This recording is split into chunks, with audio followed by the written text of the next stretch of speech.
You ask Tiger to calculate. This deals with linear inequalities with one unknown.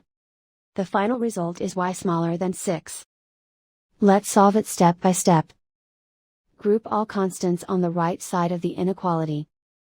Add 6 to both sides.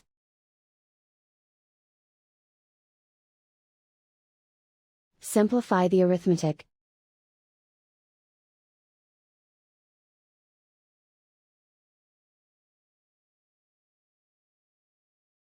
Isolate the y.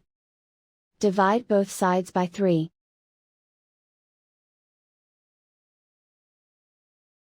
Simplify the fraction.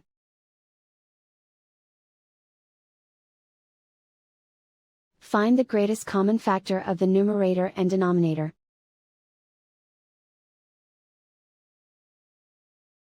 Factor out and cancel the greatest common factor.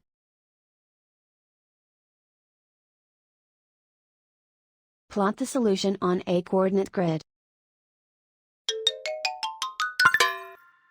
And so the final result is y smaller than 6.